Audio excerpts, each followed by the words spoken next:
this episode of Queer4Cars. We took a drive up to the Chrysler Nationals at Carlisle, Pennsylvania. We came up for cars, specifically Chrysler cars, and that is just what we got. Not only to see the display of historic as well as modern Mopars by owners and enthusiasts, we came to meet Diran Yazejian, who designed exteriors during the late 1950s and 1960s, in the golden years of car design. The time when cars were the dream of every American and design was king of the road. Chrysler was not thought of as a multinational corporation or even an innovator of small, fuel-efficient, front-wheel drive K-car people movers. This is a time when cars were designed for pure fluid beauty. Here, Diran Yazejian, first-generation Armenian American, whose love for cars came about during his service in the Korean War when he served in the United States Army. Seeing a magazine called Dream Cars got him interested in a career in automotive design in nearby Detroit. But first, he and his wife set out to go to California for him to attend the Art Center School, now known as the Art Center College of Design, majoring in transportation design. Diran was snatched up quickly after graduation by Chrysler Corporation and went on to work in the Chrysler DeSoto Exteriors studio in 1962.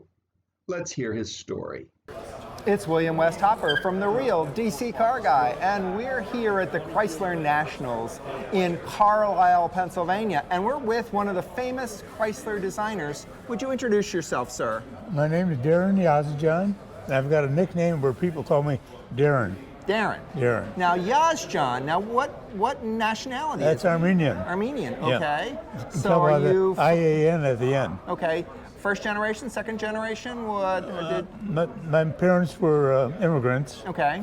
and they were married on the spot on Ellis Island, Oh, interesting. unknown to each other. Okay. And then you came out of that. Yep. So that's kind of a cool story. So when you met your wife, did you know her when you met her, or did they just say marry her? No, You met her, We okay. worked together in an ice cream parlor, and somehow that became our marriage. Oh, cool, cool. So what years were you at Chrysler?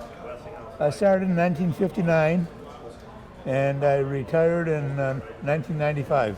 Okay, so you saw a really long history of all the things that were going on with Chrysler. Because Chrysler had all those issues, back in the 70s, I remember, being saved by the K-car and things like that. So you saw that whole... Oh, yeah.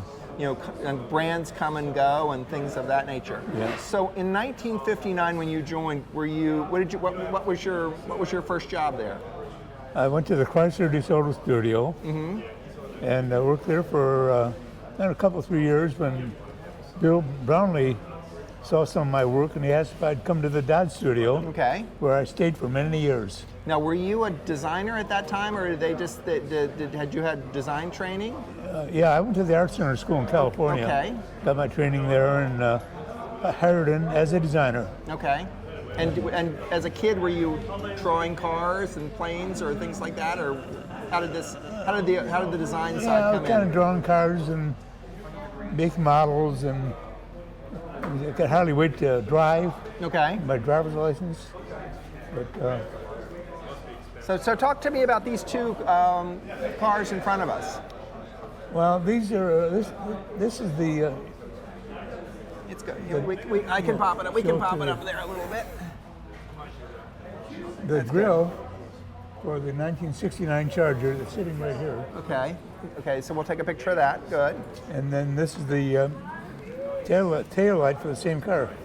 Okay. So those are these are things that you worked on very closely. So tell me about working on these. Well, as a designer, we get the assignment of working on the front end or the back end or whatever they want, and So the thing that always stood out for me for these cars was the hideaway headlights. yeah. Talk to me about that mindset of hideaway headlights at that period of time.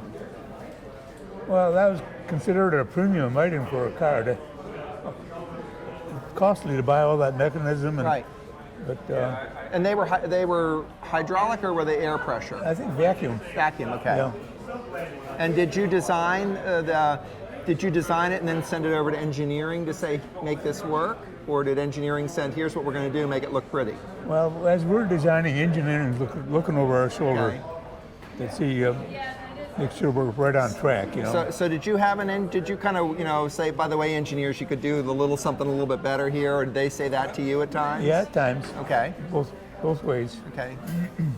So the front of this vehicle, I mean, that's such a classic of its era. What was the inspiration for that? For the front of this car? Yes. Well, this is a facelift on the 68 model. Right. And the 68 model was pretty much like this, except the center grille part wasn't there. It was all the way across Okay. the same design. And then my assignment was to take the 68 and without spending any money. Oh yeah, you don't want to spend any money. No money. Come on, No. Corporate America has never changed. Never spend any money. Make us money, but never spend any money. And make the car look different, and without doing hardly anything, you know. So I thought, well, I'll put a 68. I don't know if you're familiar or not. It's just go straight across. So I designed this center and made it a split grille. Okay. And they like that, but they said, well, that one looked real cool.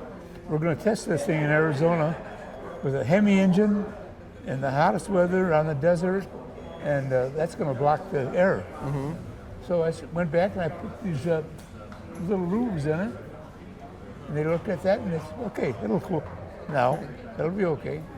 And was released. But they'd already shut with the headlights, they'd already shut down part of that.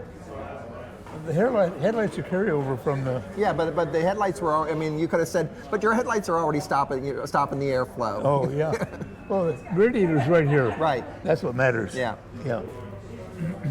So this part right here, that center part is all you. I mean, that was you right, and that right. was.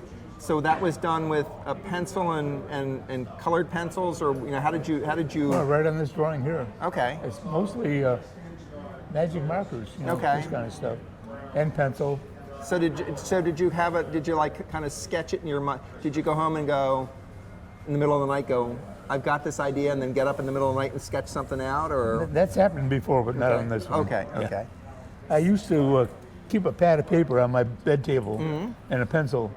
Sometimes I wake up at 3 o'clock in the morning and, yeah, good idea. I make it, because I go back to sleep. So did you work on interiors as well, or just No, exteriors? exterior. Okay, only. so only did exteriors. So, did you? So on the rear of this rear over here, what did you have on this? What did you touch on this one? What's your? Well, the taillights, the rear end on it. Okay. Again, this was a carryover from 68. They didn't want to spend any money, I bet. That's right, don't spend any money. Okay. And the 68 is, I don't know if you recall or not, but a double round tail light, kind of in a housing, and which I designed too. And so I just decided to make the horizontal, almost what we call wall to wall, not quite. And they liked it, and they bought it, and went into production, and the rest is history. So you say these are 68s, but you've got these dated as January of 1967. When did These you are actually? 69s. Oh, 69s. Okay, so what year? So did you start working on these in 67 for the 69 model year? Then is that? Sure, yeah. So it was Well, like two to 3 years ahead of time. Yeah, well, a lot of the car was carryover. Right. This is about the only changes, Right. So, But you had to still have designs and had to go through stuff before it ended up on the dealer lot. right. And in those days, that's when everything was released in September, because I remember September was a big announcement. That's when all the new cars would come out. You'd wait for that first or second week of September. Yeah, pretty much, yeah. So that's cool stuff. Well, I want to thank you for talking with us about these cars. It's great to see this because these are just such classic and iconic period of time and beautiful, and it's neat to know that you actually made these happen. Yeah, right. Thank All you. right, thank you, sir. What did I learn? That many of the designers of the golden era of automotive design did not just learn their craft in-house, but at California art school. That car companies were controlled by bean counters, even back then, and that you have to follow your passion in life, and that if at first you don't succeed, do try again. The Carlisle Fairgrounds are host to a multitude of automobile shows each year, from the Ford Nationals to GM to Corvette specific to truck meetups, as well as import and performance shows. Spring, fall, and winter Carlisle events cater to the automotive enthusiasts in general. These events last from Friday to Sunday and provide a lot for visitors to see, if only for the few hours that they visit.